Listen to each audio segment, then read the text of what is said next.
Welcome to a new daily top AskReddit video. Today's topic: which job has, hands down, the worst impact on mental health? The FBI evidence sifters in child sex cases. Weeks of freeze-framing children's faces during abuse videos and matching that to databases to identify the kids against other videos, missing children, etc. Then putting it all in a timeline for prosecutors. Editor add, they have to watch these videos looping back over and over to record audio, names, places, numbers, background noises, and any other evidence that might connect persons to acts or cases to other cases. I knew someone whose spouse worked in that area. Apparently they managed to spend a lot of time on the job to maintaining their mental health. Like they have days where they'll do outdoor activities and such. Hopefully that helps them, because that's a fucking brutal job. I met someone who works in that division of the NCMEC. They're pretty much forced to take mental health days every month and follow with the organization's provided psychologist. My wife has been a child exploitation investigator for going on 15 years. She has worked with pretty much every acronym you can think of. She has a great way of compartmentalizing work versus life. I also feel that once she started looking at it more from a saving children's lives rather than a job aspect, it no longer affected her the same. Just my assessment. As for therapist, yes, she is required to see one. Not as often as some have said here. And I've never heard of her doing outdoor activities with the group, other than all of us going out for drinks. I always submit this story when this issue comes up, out of respect for this guy. I'm an older dude, and back in the day, I had a role to play in one of these prosecutions. Of a kiddie porn distributor. Now, historically, kiddie porn had been enforced by USPS postal inspectors. Because, historically, distribution had been through the mail. When we were doing our case, I met the postal inspector who would be our witness. For 20 plus years, that's what this dude had done, testified in kiddie porn cases. Among the things you have to prove, with respect to each image, is that the person depicted was under 18 when the picture was taken. This dude was the one who was doing to do that for us. We had all the images collected in a 5 inches thick 3-ring binder. You could open to any page, and he'd name the person depicted, tell you, approximately, the date the picture was taken, and tell you how old that person was on that date. For many of the victims, our witness knew that because he had met them. Talked to them about the images, enlisted their help in prosecuting, in general, not on a case-by-case basis, and convinced them to share with him what had to be, in every case, horrifying experiences. And he remembered them all. Every story, every relative with a smile and a candy bar. He knew all the stories by heart. And then, on a monthly basis, he would fly to some place and give that testimony. Recount the stories for the jury. Recount his meetings with the victims. He would be there so that they didn't have to be. Anytime people talk about heroes they've met, I remember this guy. Just the most normal, average, mild-mannered guy you'd ever meet. And he spent at least half his working life doing this. My dad is an oncologist. He handles it well, but that has to be up there. Every time you meet a new patient, it's during one of the worst, if not the worst, time of their lives. And it's up to you to break it to them, their families, if the toxic treatment you have been administering is working or if they should give up hope and get their affairs in order. On top of that, you have them attending appointments telling you the kind of toll the cancer is taking on the marriage. So many people walk away from the beloved partner of 30 years rather than support them through this, not to mention their finances. I am still so unbelievably grateful to the oncologist who helped my father understand he was terminal. My dad was endlessly optimistic, religious, and not particularly intelligent. Sorry, Dad. When his original oncologist tried to tell him he was terminal, he refused to give up hope. It was when he was hospitalized due to complications that a resident oncologist at the hospital came and sat with him for a good long time and finally got him to understand that it was time to let go of that belief he might get better. I can't imagine what it does to a person to sit and make sure that someone understands there is no hope left in the world for them. I'm so grateful people like that exist, but it definitely couldn't be me.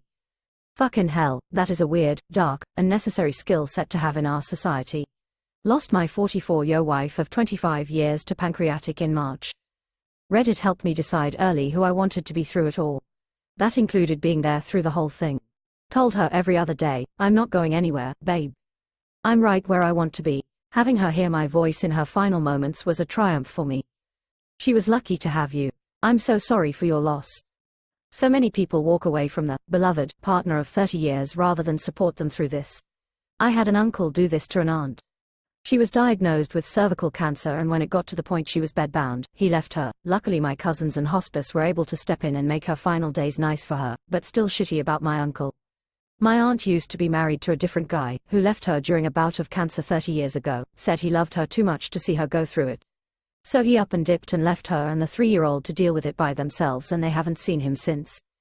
Had a cousin's husband do it too right after my cousin went into remission. The husband said he couldn't believe no one cared about him during his wife's treatment. Just mind-blowing, since the family stayed with him, made meals, etc. This is why it's so important to marry the kind of person whose ass you would wipe if they couldn't do it themselves. Don't want to do that for someone. Don't get married. First responders will eventually watch a person die right in front of them, more than likely. Definitely have seen multiple die, as well as plenty of already dead, brains on walls, etc. None of it was nearly as bad as responding to a dying infant then having to stand around while EMS is going through the motions for the sake of the parents. Just for clarification, no judgment here, just making sure I understand you correctly. You're saying sometimes EMTs know an infant has died, or is in the process of dying, and there's nothing the EMTs can do, so they go through the motions, or perform life-saving measures just so the parents see the EMTs tried something, rather than just state the inevitable, the child has died, is going to die. Edit. Thank you everyone for the massive response, including a few that were angry at me for attempting to learn something by asking the question. I read every comment. What I learned: only a doctor can pronounce a person dead, so life-saving measures continue, except in cases of decay, rigor mortis, decapitation, etc. Closing parenthesis. Of course you're going to do everything you can to try and save a person, especially children, even if you know it's futile. Families, especially parents of children, process things better if they know medical staff did all and everything they could before their loved one died. First responder. 100%. I agree. I'm 23. Started fire and EMS at 18. PTSD at 19. Alcoholic at 20. I'm 14 days sober right now at 23. Doing much better, but the job genuinely changes you as a person. Exhausting hours, mediocre pay, and dealing with bad calls takes a toll on you. To this day, the worst thing I've ever seen is my paycheck though. Edit. Holy shit, this exploded. Thank you all for the kind words, smiley face. Keep going on the sobriety. 2 weeks is gigantic. And trust me, it'll follow you for a long time. Better to nip it in the bud now. I got sober at 37. Agree on this. Used to work with folks who frequently had to deal with the aftermath of suicides on the railways in the UK. They were regularly picking up pieces of bodies. Grim stuff. Worked in hospital, and cleaner was telling me there was frequent arguments about if he or security had to do the cleanup after people from the PHSYC ward jumped off the roof. It was high, so often decapitated bodies. It's not the worst, see, first responders and, apparently, veterinarians, but being an inner-city public school teacher broke me. Look, again, not as bad as those others, but I've seen and read enough that my decade in has been enough. I've had students murdered, one kid was shot for $12 worth of weed. I also taught the murderer. I've called DCS on many parents because my student came in beaten or starving. I paid for one of my students' lunches because she was pregnant and couldn't afford school lunch. Seen brutal fights that have ended with hospitalization and have also been hospitalized due to breaking up fights. You watch brilliant students discover drugs and overdose. You see kids with bright futures get pregnant and refuse to go to college because they will be supported by the baby's father who skipped town the day she gave birth. And you see kids fall through the cracks in the system to never be seen again. I've also reported 2 fucking pervert teachers. One didn't have enough evidence, but he was still let go, while the other currently enjoys prison. My first year, a few of us teachers started a club that would have lock-ins at the school because some of the kids needed a place to get food, get clean, and be away from the danger of home.